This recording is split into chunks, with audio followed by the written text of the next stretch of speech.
This is your Chargers linebacker, Defe, and you're tuning in with Chargers Unleashed.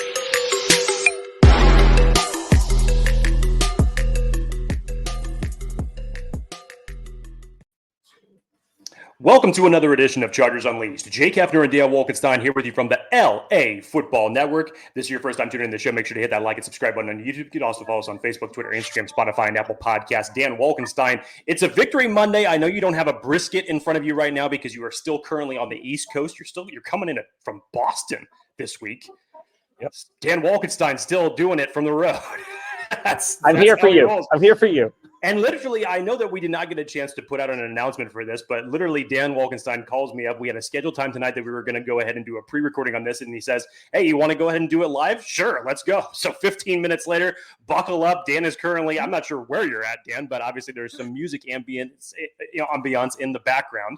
Yep. And here we are. Victory Monday. Chargers defeat the New Orleans Saints in an impressive fashion. Lots to talk about in terms of finally some things that we've seen from the Chargers that we have been talking about for weeks and weeks and weeks in terms of their offensive output, specifically in the second quarter. Jesse Minter's defense shows up once again. And hopefully, Dan, from what we've seen from Justin Herbert over these last 2 weeks, Justin Herbert is healthy. And this was the best Justin Herbert that we have gotten this season in terms of downfield throws, pocket awareness, mobility, back to the Justin Herbert of old that we are used to seeing. And we had a lot to dissect. And the Chargers Unleashed hotline was on fire after Sunday's win. So we were going to get into those voicemails as well. But Dan Wolkenstein, before we get into everything, and obviously say hello to everyone in the chat, how are you, sir? It is a victory week for this Los Angeles Chargers team and its fans. Chargers pull out the victory in pretty impressive fashion. I am good on vacation with the family on the East Coast, currently in Boston, living the dream. Boy, does it feel good to be on here after a victory against a team they should have beat, and they did. We got to see some really, really, really good things. Again, not perfect. I'm going to be the realistic optimist. Boy, good job. Good job. But lots to be excited about. Chargers nailed the bold prediction from Mr. Wolkenstein. They got 2 second-half touchdowns, if you remember right. And Chargers fans are excited for good reason. Justin Herbert is looking like he's cooking more and more. McConkey is looking like a pretty darn good rookie alongside a Mr. Joe Alt and company. Chargers offense is coming alive, and they're kind of giving the keys to Justin Herbert to start laying the hammer, figuratively and literally. So lots to be excited about. Chargers Unleashed hotline, like you mentioned, full tilt. We've got 5 voicemails to go through today, so we'll kind of sprinkle those in throughout the episode. You know the drill, folks. We have done this thing. We love these live shows. Call into the hotline anytime, 323-902-7586 to leave your voicemail or question. We'll get you on an upcoming episode. Lots of folks in the chat already. We have a lot of people talk about Deontay Johnson from the Panthers, myself included. That would be nice. There's questions on here about making a trade. Joe Ortiz, please. Forgotten locale, friend of the show, Jake. Dan on a wilderness retreat. Like Aaron Rodgers. Look, please don't make me out to be like Aaron Rodgers. Look, you're not in the darkness. Right now, the Jets are in the darkness. You're not. I have internet. I have Wi-Fi. Nope, yes, I have electricity. You're fine. Yes. My team won. My team won this week. I didn't lose to the Patriots this week like Aaron Rodgers did. But so, at least you're dressed for the weather, I assume. There. Yes. Boston. Well, I bought today because it's freezing. But I digress. Mr. Hefner, let's pay the bills. Yes, sir. Folks in the chat, give us some questions, and let's talk about our friends over at BetOnline. Well, I want to remind BetOnline is the world's most trusted betting platform and your number one source for everything football. BetOnline is every stat, every matchup, and even live odds and spreads to bet on during the games. You think you know your stuff? Get in our $200,000 mega contest and pick 5 games against the spread every week for your chance at weekly prizes and a share of up to $200K. When the game is over, head on over to our online casino and get in on a game of blackjack or poker or unwind with one of our 150 slot games. Going over to the website today, that's betonline.ag to get in on the action. BetOnline, the game starts here. So, Jake, let's just kick this thing off with a voicemail to start this, and we'll get to some of these comments here already that we've got a lot. Again, 5 voicemails. You can call into the voicemail anytime you guys would like. 323-902-7586. I almost forgot the number. Again, 323-902-7586. Voicemail number 1, Jake. Let's hear from Ron from Toledo. Let's hear what Ron has to say. Hey, Ron, longtime Charger fan, Toledo, Ohio. I'm just really kind of confused on that play that they called on Sammy Fehoko about the uncatchable ball. Didn't we play a game in Kansas City last year where Mahomes threw the ball to the guy, and the two players are on one side of the field, and the ball's cleared on the other side, and they called it pass interference. Oh, it wasn't an uncatchable ball. No, it was pass interference. So why would this be any different? Dan, was this a voicemail from the Saints game? I think that's the play that the Arizona Cardinals game. Is that what he's referencing? I thought at first he was referencing the no call touchdown. You know what? It is. It snuck in. That was from Friday. You are correct, sir. Good. Well on you. I was super confused. I was listening on that. I'm like, what pass interference one are we talking about here? Let's try this one again. Let's try this one again. This is how live broadcast works. All right, then we're gonna skip over to voice number 2, which is, let's go with folks who are feeling good. What's up, guys? Just finished the game. Felt like great win. Feels good.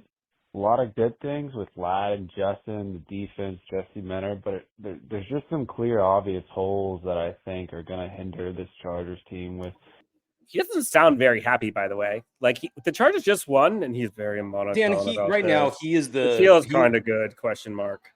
He is the physical epitome of your realistic optimism. Okay, just call it like that. That's how a realistic optimist sounds. I don't know, man. I think when you get to the good teams, they're just going to tear them apart. And, the separation on a lot of these wide receivers outside of Ladd seems like Josh Palmer. Just a little, you can't have both, right? And, hope it turns out well, but I feel like good building blocks. We'll see. I don't know. No questions. Just what are your thoughts? Well, how do you feel about what I just said? Thanks. Yeah. Okay, so Jake, he's wondering. He's worried about the interior offensive line, thinks they're going to get shredded against the better defenses, likes the building blocks from the rookies and free agents that were brought in, and obviously Justin Herbert, and feels good, question mark. What say you? Look, a lot to unpack there. As it relates to the offensive line, the interior of the offensive line still needs to get right. And we've already seen it get impacted by better defenses. Go back to the Steelers game, go back to the Chiefs game in terms of that internal pressure. It obviously didn't help from at that point in time that Justin Herbert was hobbled, couldn't move in the pocket as well as he showed on Sunday against the Saints. So yes, that needs to get right, and hopefully that will work itself out. Secondly, the Chargers don't create the schedule, unfortunately. So this was a team in the Saints that was playing with their backup quarterback and Spencer Rattler. You should have won this game by all accounts in terms of what you were going to do offensively, defensively. Next, as it relates to the wide receivers, we're also excited to finally see the breakout game from Ladd McConkey and the way that he did it. 6 targets, 6 catches, 111 yards, and 2 touchdowns. The downfield passing game that I know that everybody was questioning for the first 2 weeks when the running game was handling business. It was good because even still, much like it was against Arizona, the running game just really couldn't take over. But Justin Herbert's arm did. The longest run that you had to actually start the game was a great scramble by Justin Herbert up until that point. And you saw what a healthy Justin Herbert looked like when you have his pocket awareness back, when he is able to use his legs, when he's able to use his mobility. That opens up so many things downfield. We talk so much about Ladd McConkey's game, and deservedly so, but Joshua Palmer made a terrific 45-yard reception downfield. Obviously, the Jalen Reagor, the one target that he got was a makeup for what happened in Arizona. Spectacular catch on the sideline. Yeah, almost a makeup. As best as you can say, the one target that was thrown to him, he caught, and it was a spectacular catch one way or the other. But these are the things that hopefully Greg Roman, and it feels like that he has since the bye week, And even if it's not to the level of what it was at the Saints game, it seems like the understanding of the passing attack and having Justin Herbert's arm and getting Will Dissly even involved more in the passing game and opening things up in the middle of the field, it looks like this is the balanced offense that you were trying to get to. Now, I know as we're going through this show today, talking about the upcoming trade deadline, do the Chargers still need to go out and get a weapon, whether it's a tight end or a wide receiver? You're going to get absolute yeses out of Dan and I. So Joe Hortiz should definitely be buying at the trade deadline. And we'll dissect those because there's multiple ways, honestly, that they can go on both sides of the ball as it relates to trade deadlines. But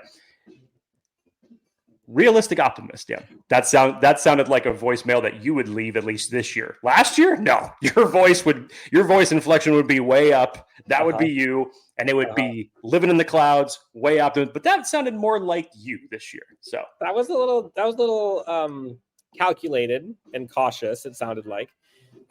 Look, I agree. The interior offensive line has not been good. Our tackles, both of them, have been fantastic. There's no question about that. That being said, I think we do need to talk about the hero of this game.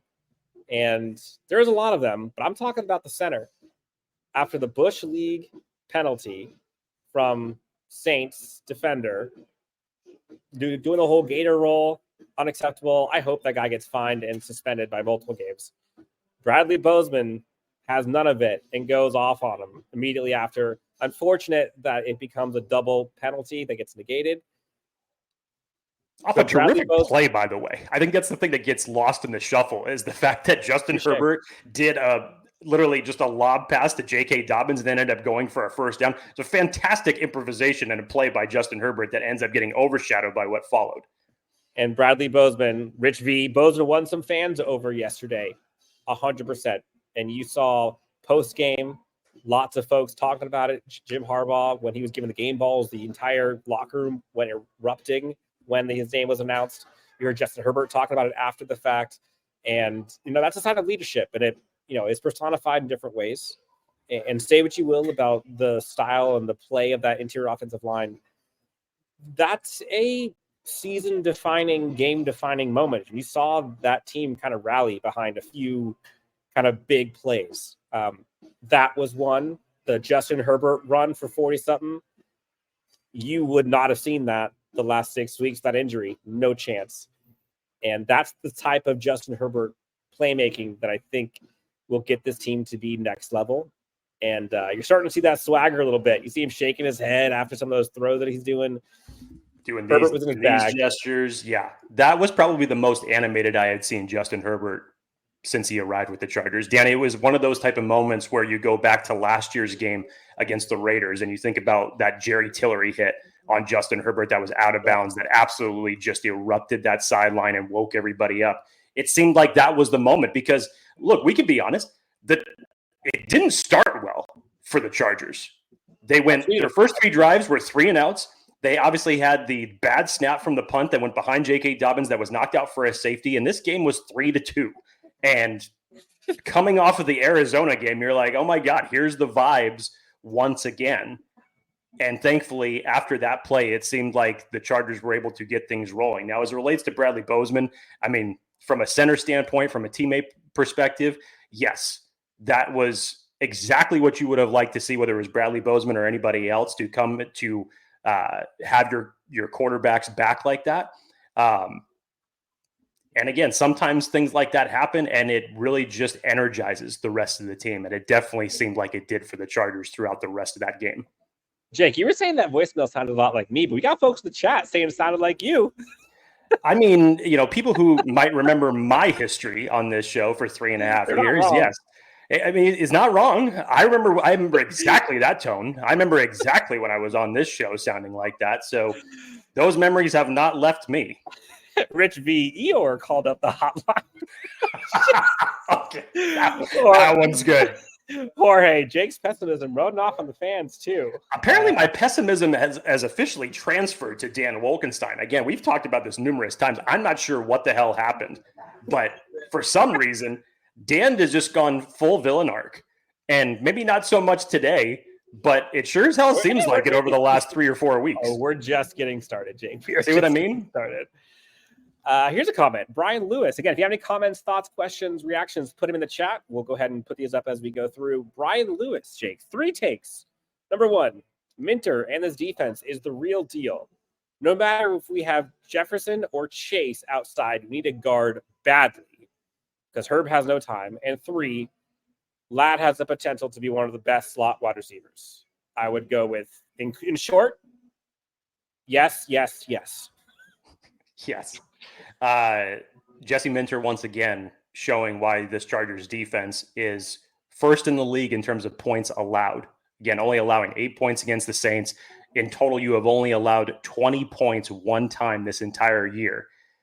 This Chargers defense is what is keeping them in games. Now, you'd like to get to a point where the offense Hold on, Jake. I have to interrupt you.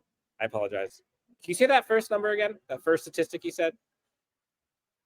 The Chargers defense is first in points allowed throughout the season. One more time, just for the folks in the back, because it's been 84 years since we did say something like this. The Chargers defense is first in the league in terms of points allowed. You got that? You good? Proverbial sink in. Okay. I'm going to get to a lot of aspects of what Jesse Minter has done here in a little bit as we go on throughout this show, specifically at certain positions. But you got to hand it to him. Really, you do. For what he has done in a circumstance where you have certain key players that are out of this game, what he has been able to do, how he has been able to prepare. Game preparation when it comes to defense is something that has eluded this team through the last 2 defensive regimes. This was historically a game that, even if the circumstances were the same as it relates to who was playing on the opposite side of the field in New Orleans Saints, we could have said, hey, the Chargers should win this game, but how confident would you be that they would? Same goes for previous games against how that Raiders game was going in the first half, how that Panthers game was going. I mean, you would have said different things with the different coaching regime, specifically on the defense in previous years. Jesse Minter, what he has been able to do through the first 8 weeks of this season is something to behold. And even when you go back to the Chiefs game, and even looking at that as a loss, holding Patrick Mahomes and the Chiefs to 17 points when you had a slew of injuries in that week. I guarantee you, when it comes to the Chiefs game again, Jesse Minter is going to be well prepared, and hopefully the Chargers can get a win out of that. But Jesse Minter, along with Jim Harbaugh, has absolutely changed the culture of this team. And you really got to give it to the defense because they are keeping the Chargers in games that ended up being close. And these are the type of games, as you saw from the Saints, that you would like to have. You guys just have to get the offense going, being more consistent, being able to put 7 on the board. And the more you pull away, the more you're going to see that Jesse Minter defense be able to thrive, put its ears back, go after the quarterback, and create negative plays. Yeah, this defense is so fun to watch, and it's so special, and it's so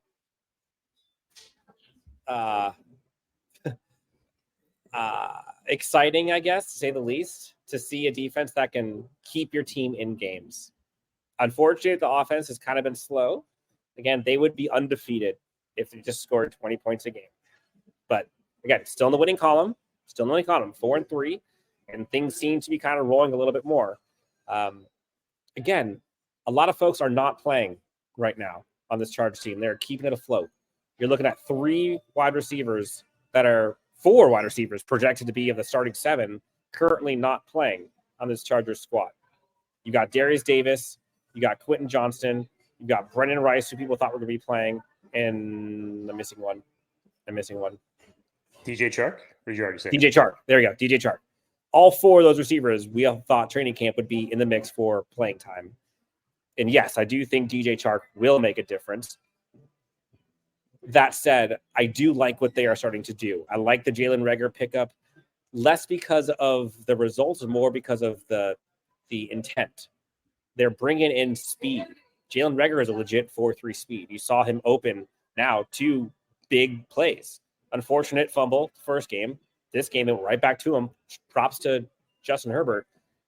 And they're also bringing Ladd McConkey downfield, stretching the field. And so add another DJ Chark into that, add Darius Davis into that. That's good. Now, does that mean they shouldn't go for another receiver? No, and I think they should. We'll talk about that in a bit. But I do think DJ Chark will make a difference.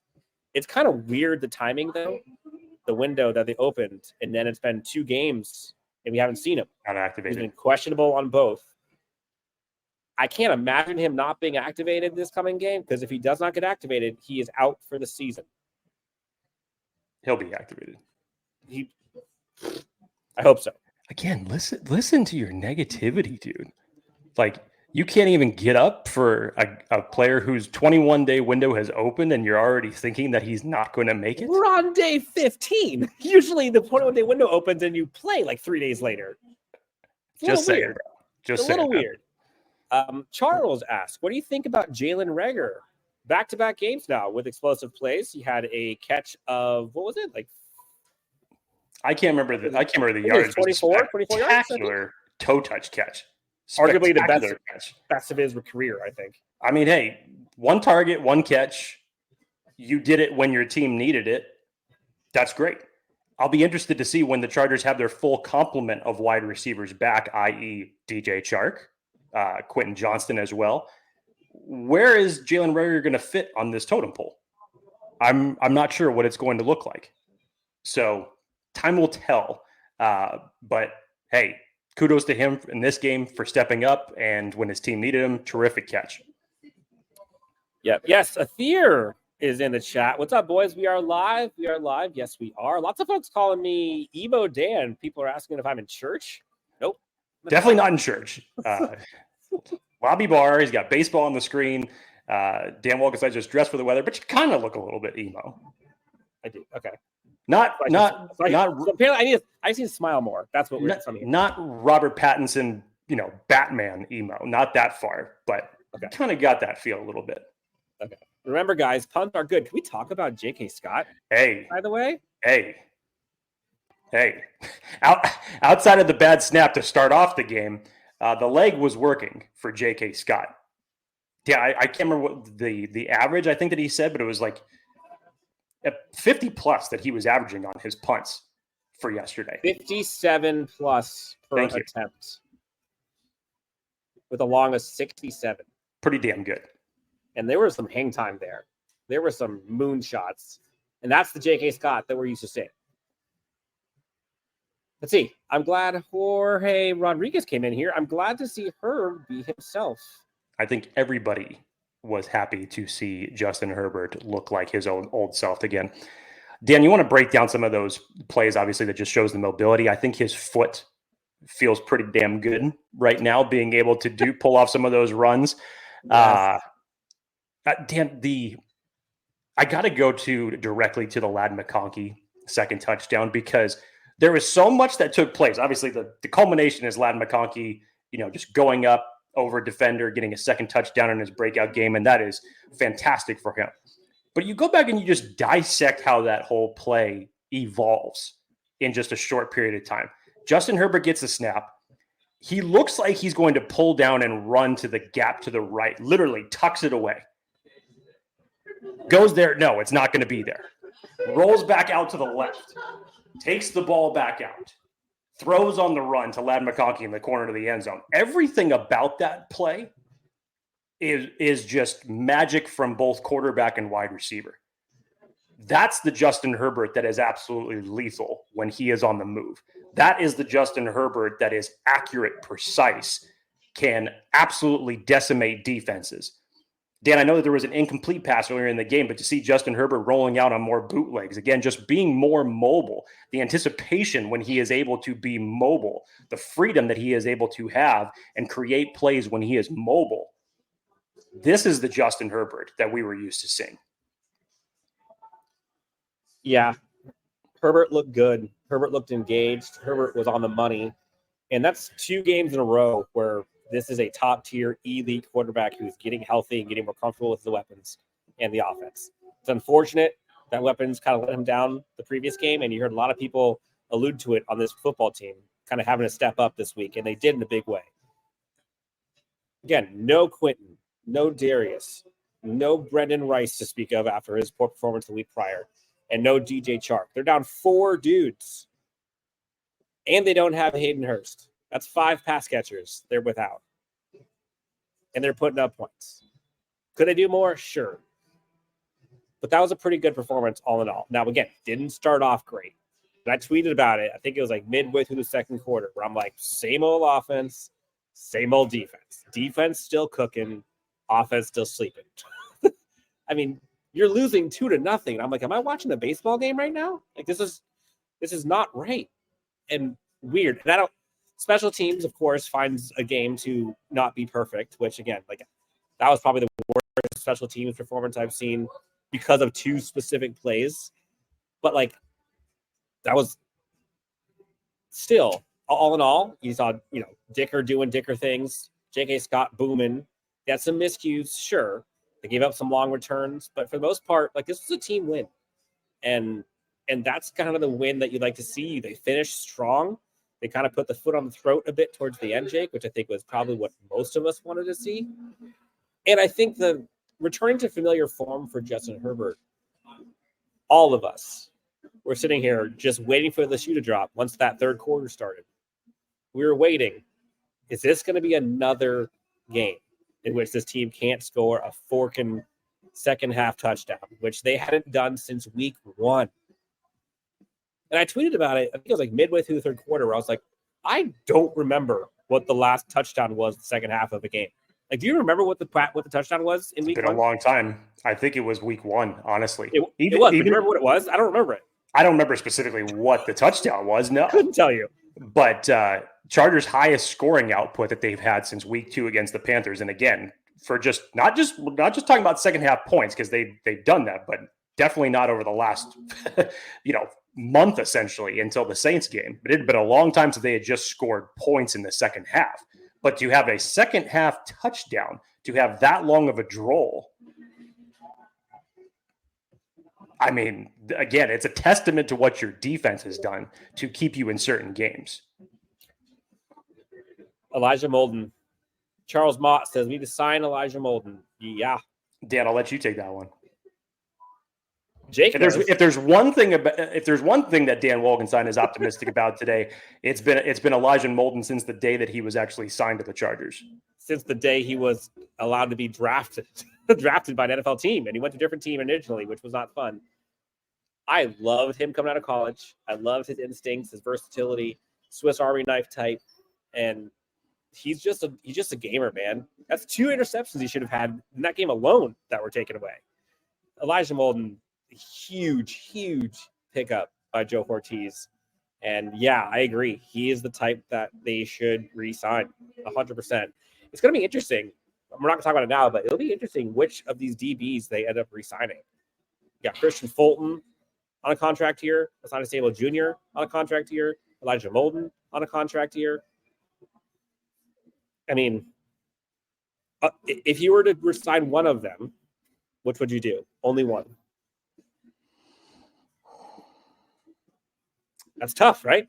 It's tough because I love the way that Christian Fulton has played since arriving with the Chargers as well. I think that this has definitely been a resurgence for him coming over from the Titans, which is, Dan, again, not talking about the Titans team specifically, but all 3 of your acquisitions that you got from the Titans have turned out to be big-time players on your defense. Christian Fulton, Tart, Elijah Molden. This is just a good evidence of a front office and a scouting department that knows how to find players, and ultimately, because that's half of the argument. The other half is having the coaching staff that is able to better develop the player, make them into a better player at the end of the day, get them to fit their system, get them to play better ultimately. And when you have Jesse Minter in the helm, it's obviously proven that it can be that. So if it was me, I still think it would be too tough to call for just one. Joe Ortiz's philosophy. You can never have enough DBs. So time will tell. Let's get to the voicemails, Jake. Again, we had 5 in this one. Again, if you have not done so, you can always call into the hotline, 323-902-7586. Usually we get most of the voicemails either directly before, during, or after the football game. But if you want to leave questions during the week, we'll be happy to answer them for you. Voicemail, Jake, number 3. Let's hear what Ray from San Diego has to say. Fellas, what's going on? This is Ray from San Diego at a bar with my girlfriend, watching her beloved Niners off to a bad start, but that's not the news. The news is mother effing Chargers. That's what I wanted to see. Justin Herbert in the mix, spreading the ball, defense on point. We did what we needed to do. Everything went great. I'm happy. We'll dissect the game later in the week, but for now, we are 4-3. Both the fuck up. We're in the mix. We're 4-3. We're bolting up. We're feeling good. That's what we like to see. Also, shout out to his girlfriend for getting that Niners victory. Feels good about that, I would imagine. People are happy. People are happy. Amazing what a good Justin Herbert performance looks like. Yeah, it's always good vibes on Victory Mondays for sure. But I think that it's, the Raiders and the Panthers game week 1 and week 2 when the running game was doing their thing was great. It was victories either way. But even then, still people were calling for, it's like, is Jim Harbaugh just taking the ball out of Justin Herbert's hands? Like, where's the old Justin Herbert? Well, outside of battling injuries and for a period of time not having his two elite tackles along his offensive line and sometimes a non-existent running game. Again, I think that bye week, regardless if your results are 2-1 and dropping that game against the Arizona Cardinals, I think that bye week showed a lot of the things that they needed to fix. And in terms of getting guys more involved and not just seemingly relying on a vanilla offense of just run, pass, opening up the game a little bit more, allowing Will Dissly to become a little bit more versatile and not just a blocker, especially when Hayden Hurst is out. And again, we're talking about Justin Herbert spreading this out to guys that he has barely even had some time with. Guys like Simi Fehoko, who have stepped up in big-time moments for games. Again, I still think that back foot touched the end zone, and it should have been called a touchdown for that. I think he got robbed on that. But I don't know. The one thing I don't know about that one, Jake, is I know there's a rule where the heel counts now, and it didn't before. But I don't know how that relates if the foot's going backwards. Yeah, because if you do the toe drag, you're good. The post that Simi Fehoko put up on Instagram of literally the still shot of both of his feet touching the ground when he had possession of the football, that you got me there. I think it was robbery. But back to the point at hand, Justin Herbert spreading the ball out and not just relying on one guy. We talk so much about the history of Justin Herbert with Keenan Allen, how it was always, if it was 3rd down and 10, 3rd down and 8, you knew where the ball was going. You knew where it was going. It was going to Keenan Allen, and rightfully so. He was your most reliable wide receiver that you had. In this circumstance, Dan, I think he is getting so comfortable to where it's just who's ever open, I don't care whose name is on the back of the jersey. I'm going to find it. I'm going to spread it out. We're going to keep drives going. Now, that being said, he did get awfully comfortable with that boy Ladd. Oh, yes. Take this one. But Ladd had a day. Ladd McConkey. We've all been waiting for what the breakout game was going to be. And sure enough, we finally saw it. The long touchdown pass that he got by somehow grabbing that pass from Justin Herbert to next to Alontae Taylor. And then the magic that he does after the catch was even better than the catch itself to cut back inside. Yeah, to cut back inside down the field and then cut back inside to elude the defenders to get in the end zone. That was just a magical play. And then, again, I talked about it earlier as far as just everything for his second touchdown that came about from Justin Herbert's pocket mobility to finding him in the back corner of the end zone. That whole play in general just once again shows you that in a short period of time, these two have developed such a connection together and the potential for Ladd McConkey. Dan, remember this stat. Ladd McConkey is the first Chargers wide receiver since Keenan Allen to record a 100-yard game in his first season. And if I remember correctly, the first Keenan Allen 100-yard game, if I remember it correctly, was against the Denver Broncos on Monday Night Football. Remember his breakout game where he was hurdling the defender? And I think if I remember correctly, he got in on 2 touchdowns in that. Yeah, got in on 2 touchdowns in that game. I think that was Keenan's first 100-yard game. But very reminiscent in certain ways for what Ladd McConkey did. So very fitting, promising that you see this connection between Justin Herbert and Ladd McConkey, and hopefully it's going to build even more moving forward. Yeah, there's a few things. Ladd McConkey, we talked about at training camp when we saw him live. Like, he is always open. He's always yards away from others on defense. And you're starting to see Justin Herbert and company see that. He's good, man. He is good. And they could have with him, I know it's an easy and probably lazy to say like the Wes Welker comparisons, but he has that Wes Welker vibe where it's just a safety valve crutch like Tom Brady had. And anytime Tom Brady needed a 3rd and 4 conversion, you knew what was happening. Is Wes Welker either going to do it out or an in, and it was happening, and you couldn't do anything about it. Ladd McConkey has that same thing where it's inevitable as long as they can get it to him. So Ladd is going to be good. The thing I like more about Ladd, though, Jake, is he's got some real juice. That kid is quick, and he is fast. He's not just Quick a slot and receiver. fast. He is not. I mean, you're seeing him. Those 2 touchdowns he had, one was Moss. One was kind of a Moss, too, like in the back of the end zone that he had no business catching. Both of those had no business catching, if we're being honest. Yeah, I really like that a lot. A lot of questions, Jake. Let's get to some of these free agent or trades questions before the deadline. We got a lot of Deontay Johnson. We got a lot of tight end talk. We've got folks wondering if we should go for a tight end or Mike Williams. There's a bunch in here. So let's kind of go down the list. I think it was a fear that was saying that he had a problem possibly giving up a 4th for Deontay Johnson.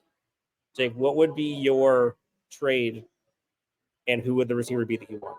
I mean, Deontay Johnson obviously just makes a lot of sense. Panthers being in the condition that they're being, they should be sellers at the trade deadline, and the Chargers should definitely be interested in that. Again, we haven't seen what this Chargers offense will look like when DJ Chark returns. So there's still kind of that question mark as it relates to the offensive weapon that needs to be given to Justin Herbert and this offense. And whether that's a wide receiver or it's a tight end that you can have Will Dissly go back to more of his traditional blocking, and you could have a much better receiving threat of a tight end to come in there and move the sticks. I think all options honestly are on the table. I think Joe Ortiz and the Chargers will end up executing a trade.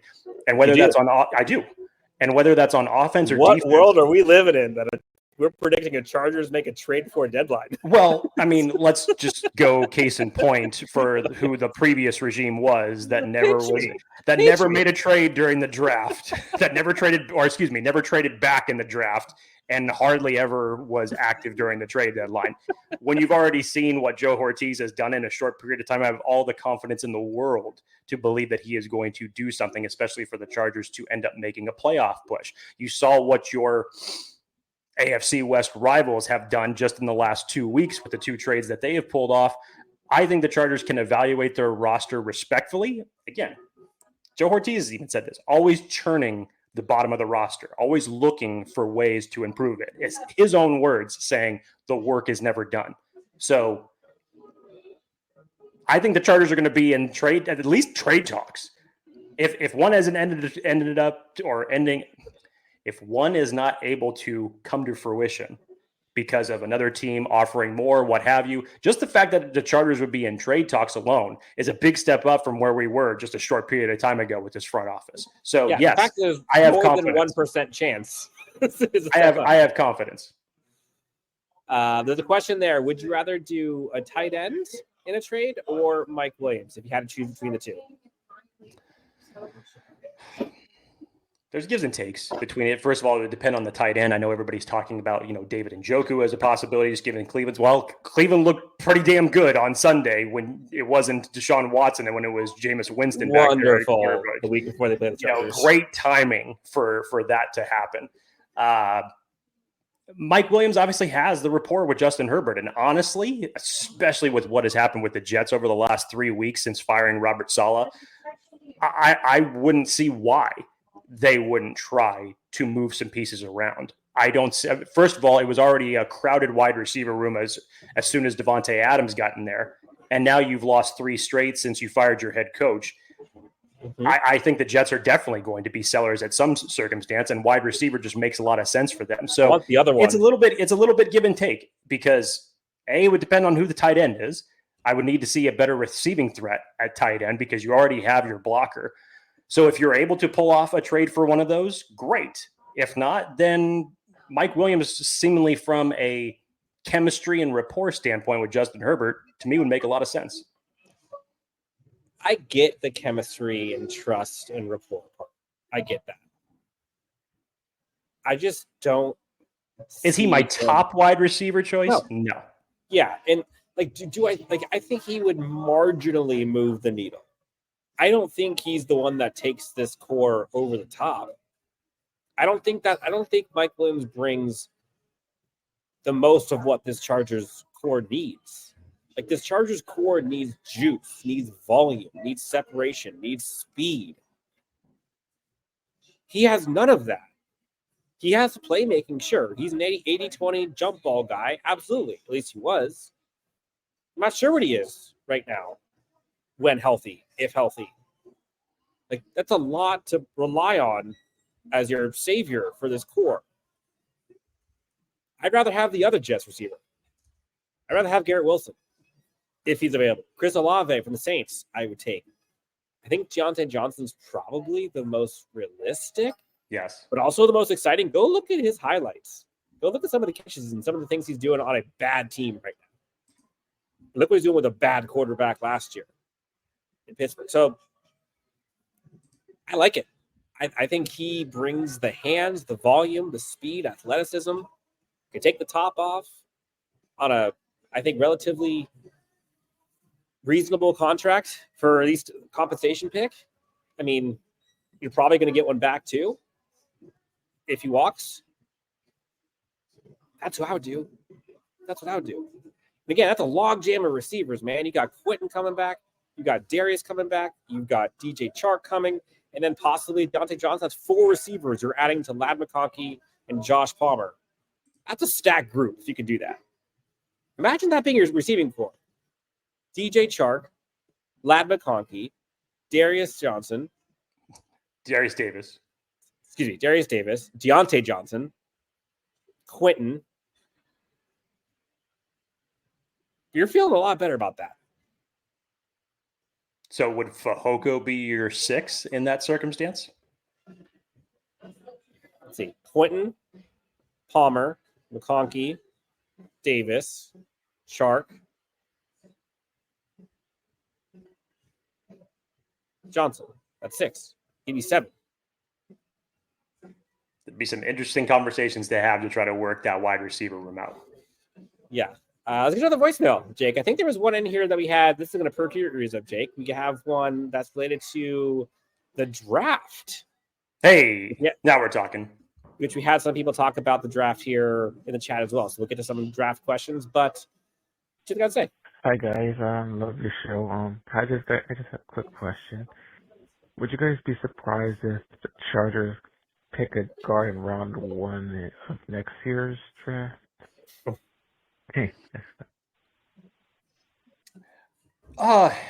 I would say that as it stands right now, that there's more pressing needs for the Chargers on the offensive line. Now, look, do I think that they're still going to address the offensive line next year? Absolutely. First round guard, though, no.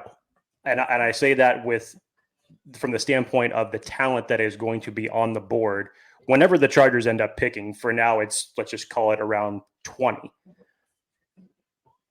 Dan, they spent their first 2 picks addressing the offense last year. I think they flipped that this year. Maybe not 2 picks in a row, but I think that they're going to address the defensive line in some form or fashion, whether that's the interior or the edge, with the first round pick this year. So there's plenty of talent, especially in the interior of the defensive line. This edge group is rounding out very, very nicely. You don't know essentially what your edge room is going to look like after this year, given who we're talking about here. And in the interior of that defensive line, you need someone who's going to be able to eat up double teams on that. So obviously I'm talking about the lines of Walker, Kenneth Grant. There's plenty of names from the interior of the defensive line that you could look at, pass rusher as well. But I think that given the fact that you invested high picks to help your offense out last year, 2 in a row to be exact, I think you flip that and you go defense. So I definitely think that they address the guard. They're not going to stay away from protecting their top investment.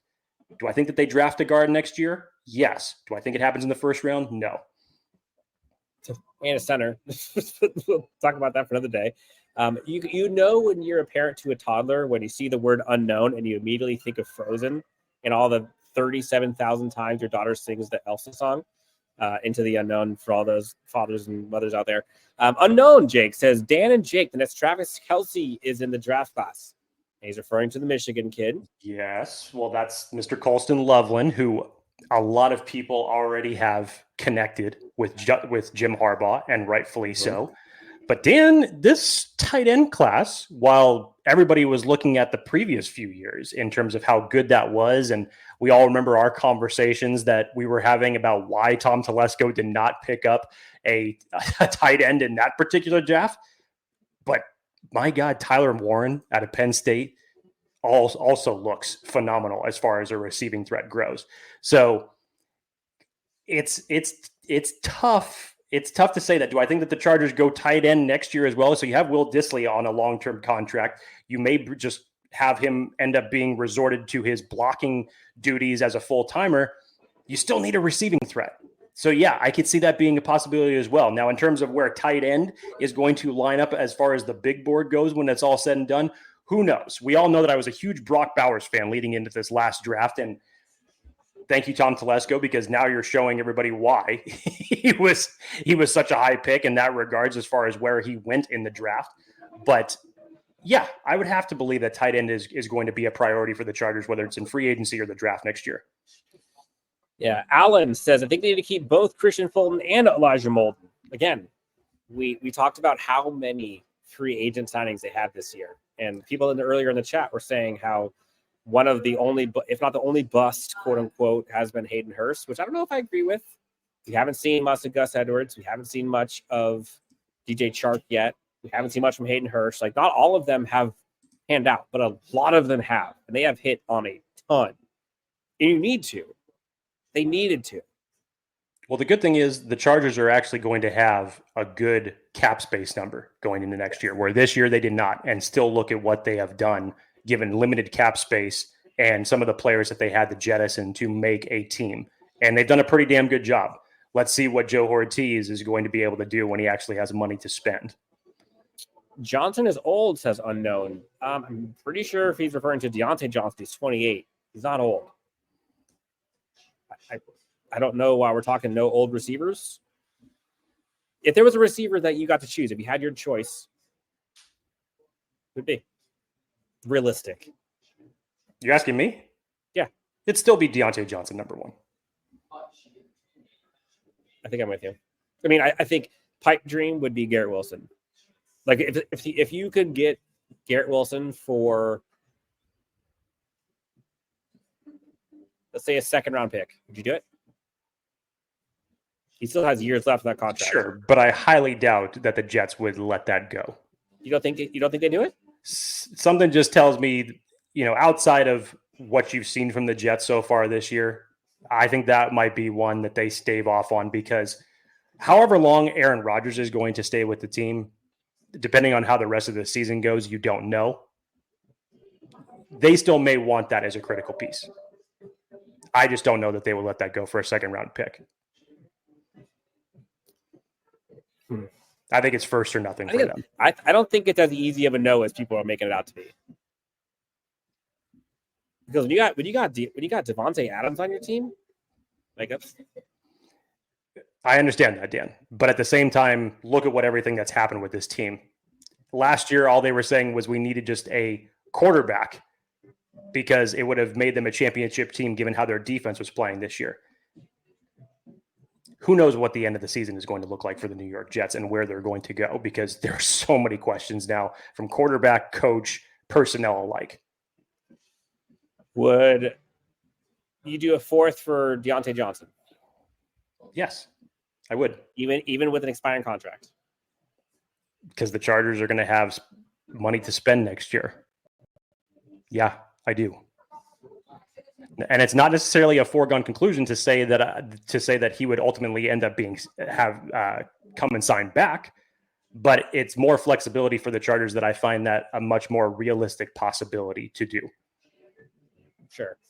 Athir says, next live show, I'm sending a super chat, $10. Let's see it, Athir. Let's see it. He got something important to say, so get ready. Fam, get ready. Athir's got something to say next time. $10 super chat's going to go right to the top. Athir, we're here for you. Let us know. Alan wants to know, Jake, what are you drinking? Well, if he's referring to, if you're following me on Twitter, you know I like the occasional, whiskey, scotch, whatever it is. Yep. I hope this is not to imply like, dude, what do you drink? Like, what are you smoking? Like, what are you drinking? I was like, I am not drinking right now. I'm not drinking on the show. I have not been I didn't drinking. see a drink. No, so, but hey, when the occasion calls for it, when you put your feet up and you're watching a good football game, you can't beat a nice Eagle Rare, a nice Booker's. Oh, those just hit the spot. Jake, I made it. People were talking about how excited I was when we were talking about the name Elijah Molden. Do you see the name on the screen now?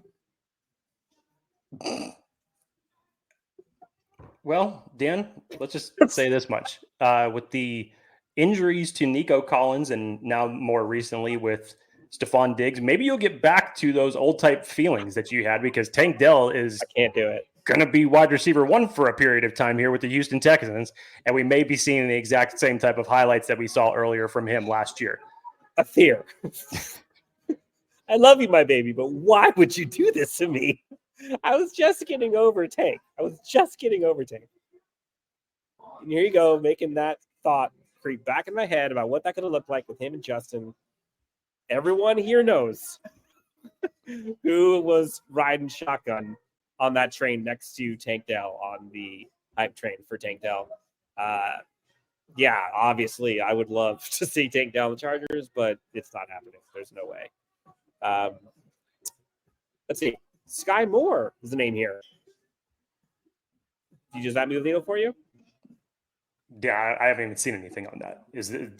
I don't think that's legit. No, but I'm saying I don't even know if that's true. But no, I thought Sky Moore was put on IR. I don't know. If folks in the chat, let us know. Is that real? I don't believe it. Is that legit? Seriously? I don't know. I thought he was put on injured reserve, and that was another one of the reasons why they went out and signed Hopkins. Also, why would they go get? Why would they do an interdivisional trade as well? Maybe. We'll see. Defense. I think we have to talk about this. What's your take on Joey Bosa in this situation right now? It's tough, Dan. We all knew that he was going to be on a snap count coming into this game. He played 19 snaps, wasn't able to record a pressure. From what we've seen from some of the video highlights, we know he didn't play the entire game because he looked like he ended up coming and aggravated something. We know he came into this, he was out for these last few weeks due to a hip injury. I've had that type of injury before. It sucks, especially when you're trying to sleep. It's no good. I would hope that it's just a flare up and that it's nothing that's going to keep him out for a long period of time, because I know that there's been a lot of comments about Joey Bosa for a period of time, and say what you will in terms of the injury history, and I could totally understand it. But when he is in there and when he is healthy, and unfortunately that is the term that follows these type of sentences with Joey Bosa, but he's one of the best edge setters in the league as it relates to stopping the run. I think that even coming into this game, while the Chargers ended up recording 5 sacks, the pass rush out of Khalil Mack, to me, just seemingly disappeared from this edge group. You didn't have that same type of impact that you had with the Denver game, with the Arizona game. You just didn't have that. And since Joey Bosa's been out, I feel like that presence of a pass rush has just completely gone outside of what Khalil Mack has brought to the field. So they had 5 sacks. They still had 5 sacks, and I like the people who got the 5 sacks. I'm just hoping for good news, because this Chargers defense, regardless of what you want to say about Joey Bosa, focus on this week, not about next year. And when he's on the field, he makes this team better. So what? I missed it today. I'm on vacation. What is the latest from Bosa? Because I saw it back and forth of if he was hurt or Jim wasn't hurt. Harbaugh had said that he didn't even know about anything flaring up when he was asked about it at his press conference today. But you go back and when he was asked about his press conference today, he said that he was not aware of anything flaring up. But you go back and you watch the tape, and you could specifically see where Joey Bosa pulls up on the play. I saw that. After that, yes. So Jim. He will not say anything as it relates to specifics, as it relates to injuries. So it doesn't surprise me that he said what he said today. So I'm sure we're going to find out come Wednesday's injury report. What did you make of the Chargers' run game, Jake? I thought for the most part, the numbers didn't look all that great. I mean, you saw the 120 plus yards because of Justin Herbert's run, which was fantastic to see. All of us, I'm sure, were up screaming out of our minds in excitement.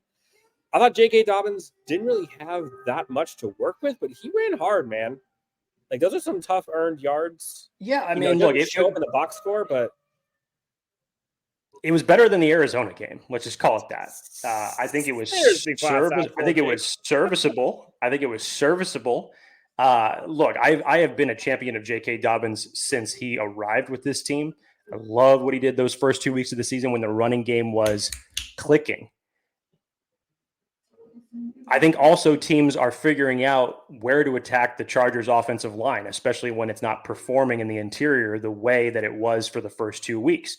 So J.K. Dobbins is been limited, I would say, to more of a kind of a secondary offensive role outside of Justin Herbert. You're seeing this offense now shift.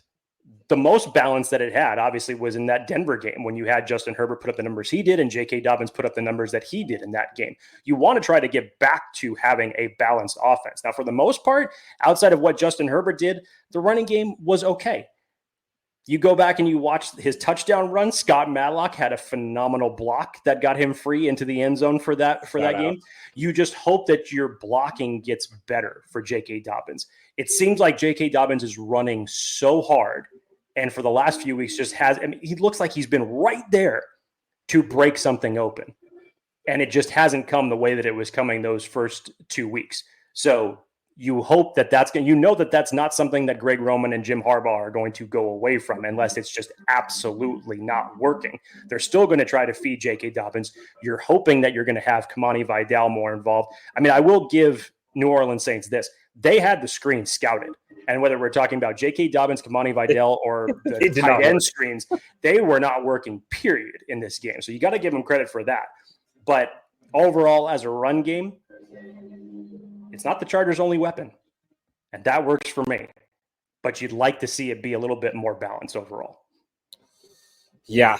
A question here. Would folks do a trade for a defensive player, Jake? And then Alan followed up with, I believe it's Greg Newsome from the Browns. Newsome would be great. Do you see them going for a corner? I think a lot of that depends on the health of Christian Fulton. I mean, that was that would be interesting considering who the Chargers' next opponent is in the Cleveland Browns. Names like Njoku and obviously Newsome have been thrown out there a lot. So if the Chargers go into Cleveland and handle business and then one more to the flight home. Right, yeah. Them being trade partners just shortly afterwards, that would be interesting to see. Dan, depending on what happens with this Joey Bosa situation, you may have to look at edge.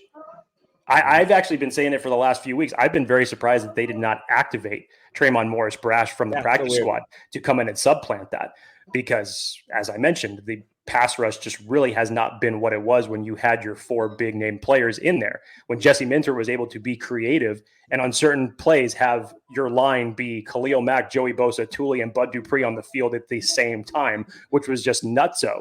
But you haven't had that for weeks. And from the standpoint of what Tremon Morris-Brash does, even if you only have to bring him in on third downs, that's his specialty. His specialty is a third down pass rusher. His specialty is getting after the quarterback. That's what made him a name in college. So I've been very surprised because he really turned it on toward the end of the preseason. And given that, I'm still surprised that they've only really gone. I'm sure that they've tried to kind of get that with Morgan Fox, and I'm sure that other injuries elsewhere, specifically in the secondary and at wide receiver, have limited their decision-making and where they can, bring guys up where they need them. But at the same time, if this lingers with Joey Bosa, I would like to see Tremon Morris-Brash get some more time. Yeah, I can definitely see edge being a position that they fill at the trade deadline. People are talking about a couple trades here. People are saying trade Josh Palmer or not bring him back next year. Then we have people talking about trade Asante Samuel Jr., which I don't even know if they could or would do that when he's on IR. Just doesn't sound smart. He doesn't get off IR until after the trade deadline's done. So that said, I think his chances of being re-signed are getting lower and lower every time we see more and more of Tarheeb Still. I'll tell you that much. Because Tarheeb Still looks like a player. And Cam Hart looks like a player. And so that's depth from Joe Ortiz, and that's good drafting. And can we just give a quick shout out to Joe Ortiz's draft class right now? When is the last time, Jake, that you and I could sit here and talk about this Chargers draft class producing this much in year one? Like, yeah, legitimately. This just in. Late round picks are important. How about that? Tarheeb Still and Cam Hart, for what they have been able to do in a short period of time and stepping up for when Asante Samuel Jr. has been out, when Christian Fulton was hampering that hamstring injury. And truth be told, Christian Fulton only played half the snaps yesterday for defense. Cam Hart was fantastic yesterday. You saw the hit that he laid on Chris Olave to cause an incomplete pass. Tarheeb Still, I think both of them have kind of traded weeks in terms of who's had the better week, going all the way back to the Denver game. You know, last week was not Cam Hart's best week due to some unfortunate timed penalties that he ended up committing. But this week, he rebounded very nicely. Dan, Jasir Taylor, when he was in the game, not necessarily a starter, but when he was in the game, targeted 3 times, didn't allow a single reception. Tarheeb Still, I think he had 2 passes defended, if I remember correctly. And Cam Hart targeted 3 times, only allowed 1 catch for 15 yards. In total, Cam Hart and Tarheeb Still allowed 5 catches for only 55 yards. They've done an exceptional job considering where they were drafted. And this is what happens when you have a front office with a good scouting team and player development on top of good coaching to be able to coach up your secondary players.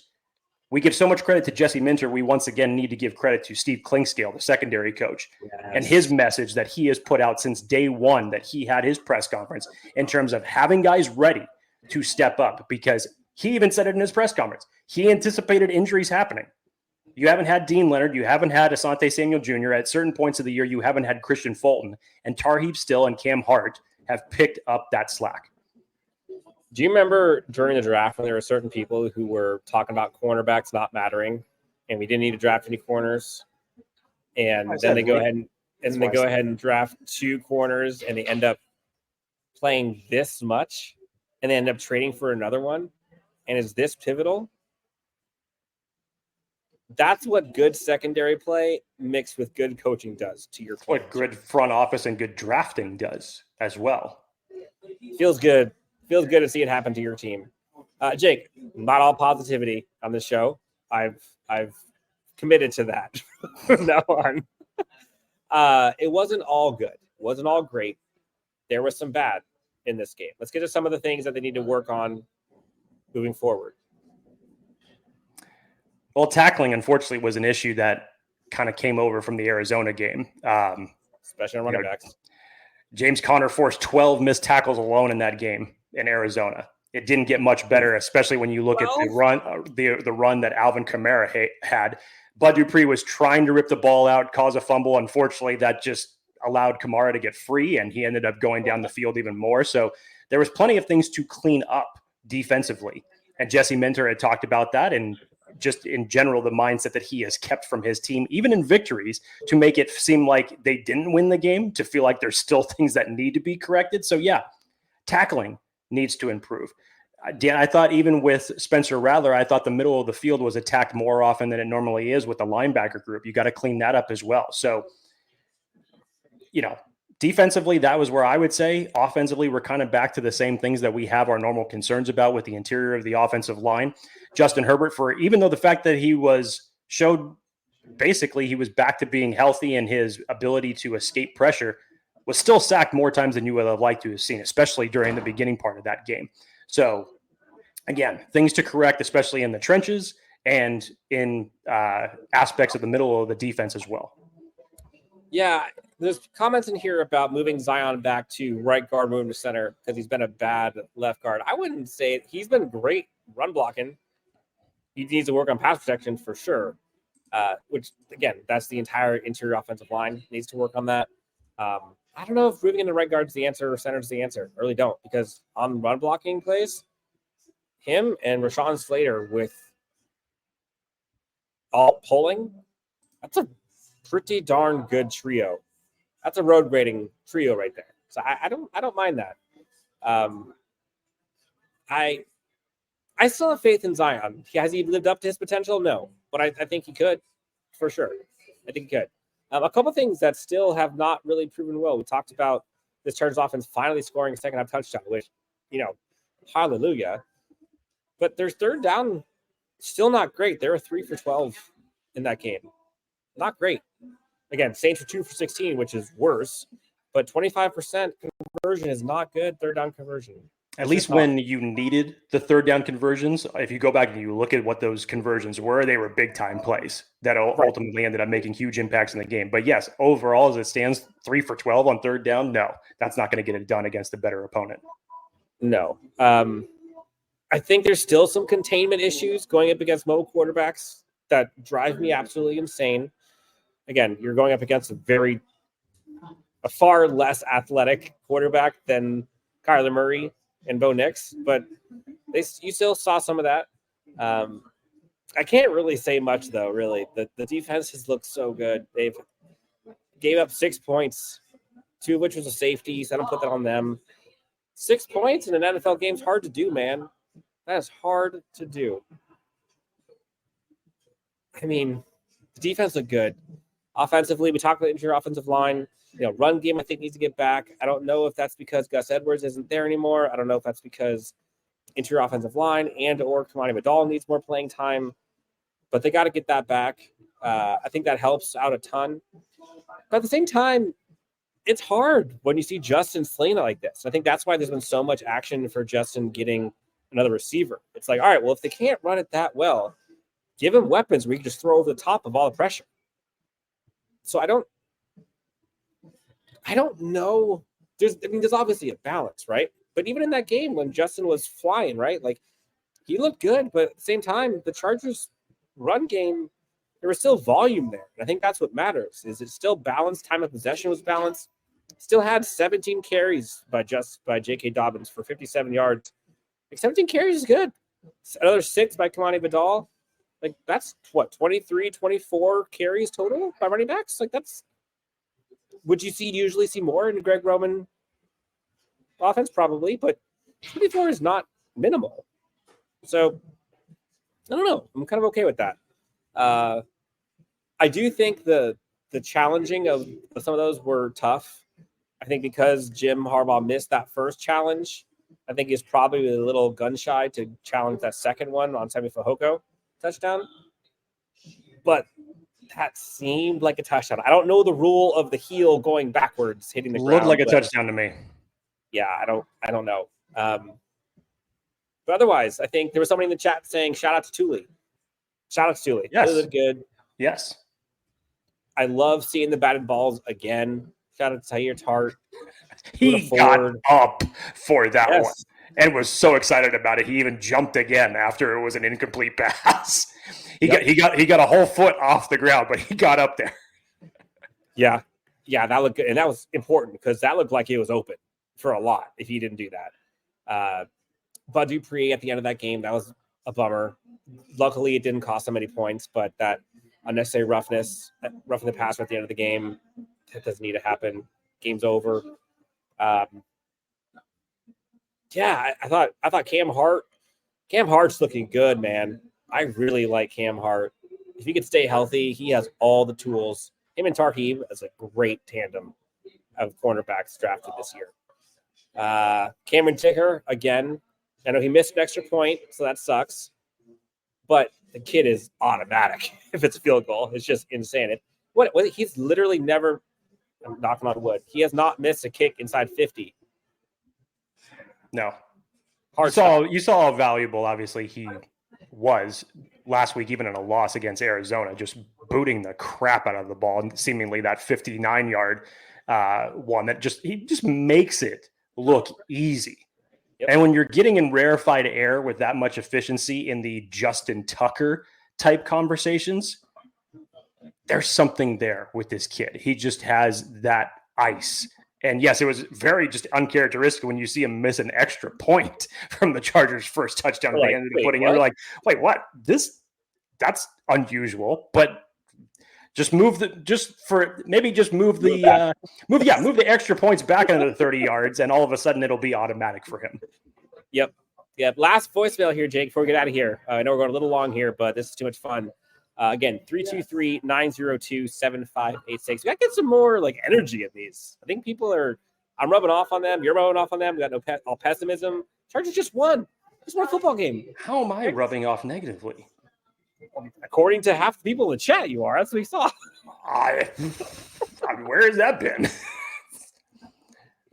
I think this is one of those I don't know what to do with my hands moments where Chargers fans are like, okay, we're 4-3. We're only 1 win away from the entire total of 2023. Look, I can get behind the aspect of okay, Chargers are 4-3. Who have they beaten? Look, the Chargers don't make the schedule. They don't plan the times when you're playing the Saints when they don't have Derek Carr as the quarterback. You go in and you beat the teams that you're supposed to beat. Historically, we would say that exact same sentence for the Chargers in certain situations like this, and we'd be talking the following Monday, and it would be a loss. Yep. 100%. Alan asks, I wonder what's Joe waiting on to make a trade? You know it always takes two to tango. As much as we want to sit here and talk about the trades that have been made thus far, most notably with the Kansas City Chiefs in acquiring Josh Uche earlier today and DeAndre Hopkins last week, there's always two sides to a trade. So yes, I do not believe that this is a similar type of Tom Telesco situation, because remember, just last week, the news had broken that Cooper Kupp was going to be traded, that they were looking for a second-round pick. What happens Thursday night? All of a sudden, the Rams are right back in contention in their division, and now Cooper Kupp is off the table. So there's an old saying, deadlines create deals. I think as we get closer to the trade deadline, I think you're going to see more movement. We're close. Last one here. Gerald from Connecticut. A little long, so I'm going to have to cut this one short.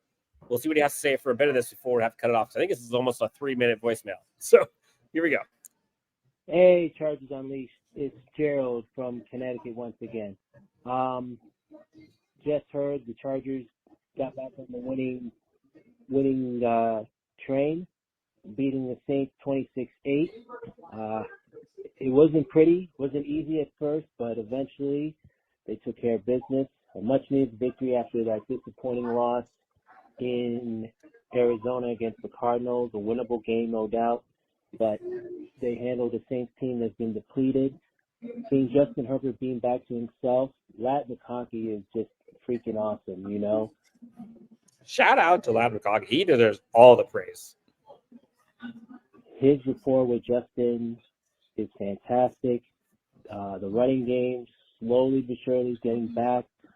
J.K. Dobbins is running hard, and he's proven himself to be the number one running back. I mean, the defense was absolutely fantastic.